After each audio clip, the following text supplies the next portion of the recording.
Jean-Martin Hossan a présenté la plateforme santé d'Option nationale cet avant-midi avec le docteur Guillaume Langlois. C'est un médecin de famille qui portera les couleurs d'Option nationale dans la circonscription du ministre de la Santé, Yves Bolduc. Alors, parmi les solutions qui ont été présentées par Option nationale, il a entre autres été question de l'élaboration d'un cours sur la santé qui serait donné du primaire au secondaire et qui serait greffé au cours d'éducation physique.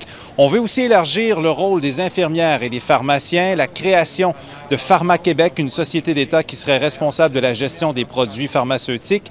Le parti souhaite aussi l'allègement des structures administratives des agences de santé et Option nationale souhaite voir l'accélération de l'informatisation du réseau de santé, ce qui faciliterait l'accès à un médecin de famille. On peut écouter Jean-Martin Hossan. Ça permettrait aux médecins de voir de 20 à 25 plus de clients si on n'avait pas toujours à répéter toutes les informations, par exemple, sur l'historique des maladies dans la famille.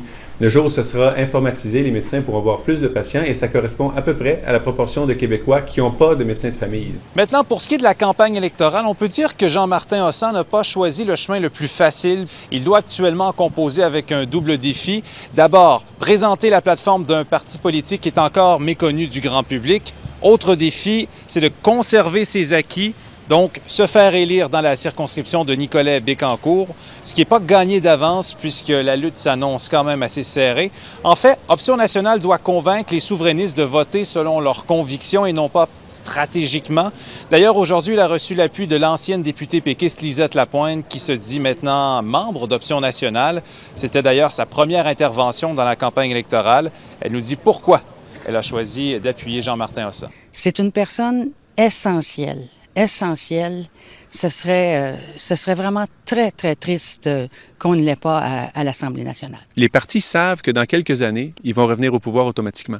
Donc, ils n'ont plus besoin d'être créatifs, ils n'ont plus besoin d'écouter ce dont les gens ont besoin parce qu'ils savent que le pouvoir va leur revenir dans l'alternance. Et c'est très, très malsain pour une démocratie. Et c'est pas un hasard que les nouvelles idées viennent des nouveaux partis qui sont pour l'instant plus jeunes et plus petits en moyens parce qu'on est nouveau. Mais il faut absolument donner une place à ces partis-là. C'est démocratique de le faire. Je vous rappelle que lors des élections de 2008, Jean-Martin Hossan, qui représentait le Parti québécois, a été élu par une mince majorité d'à peine 175 voix.